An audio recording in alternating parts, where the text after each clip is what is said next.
Welcome to Unboxing History, where we take a deep dive into the collection and exhibit of the Galveston County Museum. I'm Christine Hopkins. And I'm Jodi Wright-Gidley. Each episode, we unbox an artifact and talk about the story behind it. I know in today's episode, we're really going to discuss something very meaningful related to freedom. So what are we unboxing today? Yes. So we are unveiling this unveiling World War I poster. So we're taking a closer look at Galveston's role in emancipation and what freedom has meant over time. So this World War I poster was made in 1919. It commemorates the Emancipation Proclamation, and it links the Civil War to World War I. And so even after slavery had been gone and officially ended for years, African Americans were still fighting for their freedom and full recognition and citizenship. So for people that are listening to this, let's go through and describe what's in this poster. There are several important figures from history on the poster. Abraham Lincoln is prominently featured. He's holding a manuscript that quotes the Declaration of Independence. It says, "All men are created equal, that they are endowed by their Creator with certain unalienable rights, that among these are life, liberty, and the pursuit of happiness." The poster, this is dated 1919, also includes Paul Dunnbar, a well-known Black writer. It also has a picture of Frederick Douglas, an abolitionist who helped end slavery. Lieutenant Colonel Franklin A. Dennison, who was a native of San Antonio, was the first Black soldier to rise above the rank of colonel. Lieutenant Colonel Otis B. Duncan served as an officer with Dennison. There is also a quote from Booker T. Washington. Other images include Black soldiers from World War I and school children. This is a government-produced propaganda poster. There were about 700 different posters produced by the governmental agency called the Committee on Public Information. The main goal was to sell war bonds, encourage people to produce and conserve food for soldiers, and support troops in the field. Some posters were made with messaging appealing to specific groups of Americans, such as African Americans. They were designed to tap into patriotism and racial pride at a time when Black servicemen were being discriminated against. African Americans hoped that their service on the battlefield would translate into a stronger case for full recognition as valuable American citizens at home. I love the quote that's on this poster. It says, "Look forward, there is room enough under eagle's wings for great achievements by both." And you see it's a woman with two young boys under her arms, one Black and one white, and she looks like a version of a Lady Liberty. So Jodi, we're speaking with someone really special today who's an expert in the Emancipation Proclamation, who had a role with the Absolute Equality Mural, and really is just an expert on Galveston and Galveston County history. So who are we speaking to today? Yes, today we have the honor of having special guest Sam Collins III, a local historian, activist, and preservationist. I look forward to it. To help us put all of this in perspective, we're honored to have a very special guest today, local historian, activist, and preservationist Sam Collins III. He was instrumental in creating the Absolute Equality Mural that now stands on the site where General Granger issued General Order No. 3 on June 19, 1865. So Sam, let's start with the artifact that we just unboxed from our collection, a World War-era poster that references the Emancipation Proclamation. When you first see this artifact, what did you think? Well, the thing about the power of primary sources, when you go to an artifact like this and you see the September 22nd, 1862 date, it lets you know that the story began before January 1st, 1863. And it helps you to dive deeper into the history. We often talk about the Emancipation Proclamation going into effect that January, but the work to get it written and established started long before January 1st. And the fact that Lincoln did not have authority in the southern states to actually free enslaved people. So the Confederate States didn't recognize the Emancipation Proclamation. And it wasn't until the soldiers arrived to enforce that proclamation that the enslaved people were been freed. Well, what is something about General Order Number 3 that usually gets overlooked or misunderstood? Well, I try to think the duality of the general order in the sense that at the end of the first sentence, it says all slaves are free. The beginning of the second sentence says this involves an absolute equality. But later it tells the enslaved people that they are advised to remain at their present homes and to work for wages. So they're free-ish. Yeah. So let's fast forward to today. You are a major force behind getting the absolute equality mural here in Galveston. Can you tell us about that project and your inspiration for it? Yeah, the project started because of actually another mural that went up on the side of a grocery store that was Planet of the Apes. And several community members had complained about that mural being done in a primarily African-American neighborhood. It had a lot of violence in it because of the Planet of the Apes narrative of the apes taking over the city. There was fire and violence, and we just thought that wasn't good imagery. So when I talked to Sheridan Lorenz, who has been a great supporter of the work, about that mural, and that we needed to do something bigger and more positive in Galveston, she jumped on board immediately, said, let's do it. She seed funded the project.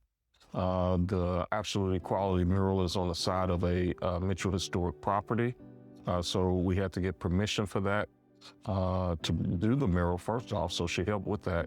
She seed funded the project. And then we were off and running to tell a more positive story and narrative of our shared history. You know, I often use the analogy of a green salad. The stories we hear all the time are the lettuce and tomato stories of founding fathers and early settlers, but this history salad includes croutons, bacon bits, olives, pickles. So what we tried to do with the mural is to expand the narrative of Galveston history, Texas history, and world history. So we have a Texas event that became a national holiday and a worldwide celebration of freedom. So when you look at the mural, one of the things that sticks out immediately is that it begins in 1528 with Estevanico or Esteban as the first non-native enslaved person to arrive here. So Galveston is coming up on almost 500 years. In 2028, it'll be a 500-year anniversary. So almost 100 years before the 1619 date, we have this connection to enslavement in this territory. And then you move through the mural, through Juneteenth to the present. And it's just an amazing opportunity to tell a more complete story of our shared history. So Sam, since that mural has been in place, how has that corner on Strand transformed? That is a great question. You know, the southwest corner of 22nd and Strand is one of the most historic corners, not only in Galveston, in Texas, but in American history, because this is where the Juneteenth story began. This is where General Order Number 3 was issued and then spread throughout the city and state. So when you think about the 2200 block of Strand where human beings were once auctioned, it is now a place that has been transformed into an outdoor classroom. Maya Angelou has a quote, "History, despite its wrenching pain, cannot be unlived, but if faced with courage, need not be lived again." So as we teach this history, as we reflect on this history, the goal is to make sure we never repeat the mistakes of the past and that we create new opportunities at this location.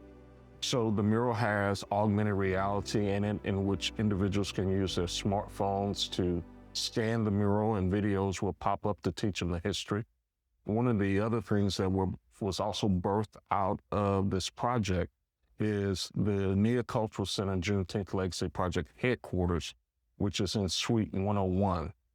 It's not only an art gallery that showcases the talent of artists locally and regionally, but it's also a place where there's programming to educate, inspire, and enlighten individuals that visit this space.